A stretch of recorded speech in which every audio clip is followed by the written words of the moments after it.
बात सुनकर नेहा रोने लगी। कुछ देर बाद नेहा ने अपने आंसू पोंछे और खुद को मजबूत करते हुए कहा, जिसने मुझे अपनी हर बात बताई है, मुझे बहन कम माँ की जगह माना है, उस भाई को मैं नहीं छोड़ सकती।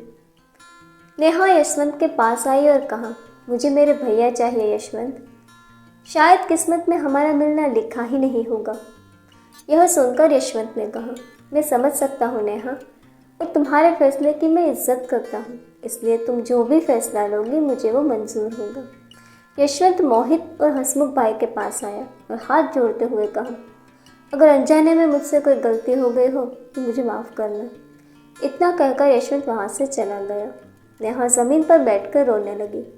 कुछ दिन बाद नेहा ने अपने लिए एक अच्छा सा रिश्ता ढूंढा और सबकी मर्जी से नेहा ने सगाई कर ली। मुंबई। अमर और नैना ने कोर्ट मैरिज की और फिर मंदिर में विधि विधान के साथ अमर के माता पिता और दोस्तों की उपस्थिति में शादी की। माया कुछ दिनों से दिखाई नहीं दी, इसलिए शिवम थोड़ा चिंतित था। राजू उसे समझा रहा था कि वो बेकार में ही टेंशन ले रहा है। जब शिवम से रहा नहीं गया तो वो माया से मिलने बिना कुछ सोचे समझे उसके घर चला गया। माया ने जब शिवम को देखा तो रोती हुई उसके गले लग गई। शिवम कुछ समझे इसके पहले ही माया ने कहा, आई लव यू शिवम, देखो ना माँ कितना बेकार सा रिश्ता लाई है मेरे लिए। मैं तुमसे प्यार करती हूँ और शादी भी तुम ही से करूँगी। जो बात शिवम इतने दिनों से नहीं कह पा रहा था उसे माया ने एक झटके से कह दिया। प्यार? शिवम ने हैरानी से कहा, हाँ, और इसलिए तो मैं वहाँ से सिर्फ तुम्हें देखने के लिए गुजरती थी। तुम्हें मेरी आंखों में दिखाई नहीं देता क्या? नहीं, वो बुद्धू के बुद्धू रहोगे तुम। यह सुनकर शिवम ने कहा, एक बात कहूँ, मेरे दिल में तो सीटी उसी दिन बच गई थी जब तुझे पहली बार देखा था। मेरी बेटी की खुशी में ही मेरी खुशी है। उसकी शादी वहीं होगी जहाँ वो चाहती है, माया की माँ ने कहा। गुजरात। सगाई के बाद नेहा की रोज़ उसके फियांस चिंतन से बातें होती थी।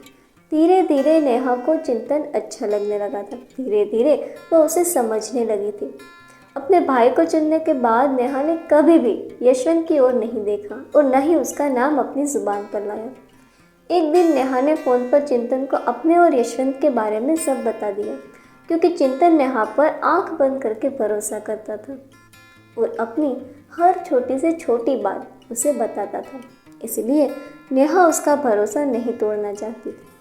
शादी के बाद किसी और से पता चले, इनसे अच्छा है कि वो खुद ही बता दे। नेहा की बात सुनकर चिंतन का विश्वास उसके प्रति और भी बढ़ गया। चिंतन बहुत ही समझदार और सरल स्वभाव का इंसान था और वो रिश्तों को निभाना अच्छे से जानता था। 1 महीने बाद नेहा की धूमधाम से शादी हुई और नेहा विदा होकर अपने ससुराल आ गई। ससुराल में नेहा को किसी भी चीज़ की कोई कमी नहीं थी। चिंतन के प्यार ने नेहा के सारे दुख भुला दिए। माँ की कमी नेहा की सास ने पूरी कर दी। नैना और अमन खुशी खुशी प्यार भरी जिंदगी बिता रहे थे। अमर के प्यार ने नैना की बेरंग जिंदगी में नए रंग भर दिए। शिवम और माया भी अपनी शादीशुदा जिंदगी को जी भरकर जी रहे थे। चारों ओर प्यार पसरा हुआ था। हम सबकी ज़िंदगी में एक पल ऐसा ज़रूर आता है जहां हमें किसी को छोड़कर जाना पड़ता है या कोई हमें छोड़कर चला जाता है, और ऐसे पल में खुद को संभालना मुश्किल हो जाता है। कोई डिप्रेशन में आ जाता है तो कोई खुदकुशी तक पहुंच जाता है। उनको यही कहूँगी कि अगर हमारी ज़िंदगी से किसी की एग्ज़िट होती है तो किसी न किसी की एंट्री भी ज़रूर होती है। बस सब्र रखें। ज़िंदगी में ऐसा मोड़ ज़रूर आता है जहाँ हमें किसी एक को चुनना पड़ता है। कभी कभी हालात ऐसे भी हो जाते हैं कि हमें अपने प्यार को, अपनी खुशियों को छोड़ना पड़ता है परिवार के लिए, और तब हमें ज़िंदगी का धागा टूटता हुआ नज़र आता है।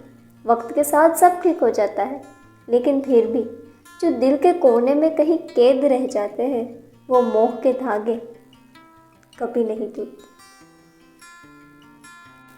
ये मोह के धागे हैं जो हमेशा दिलों में जिंदा रहते हैं।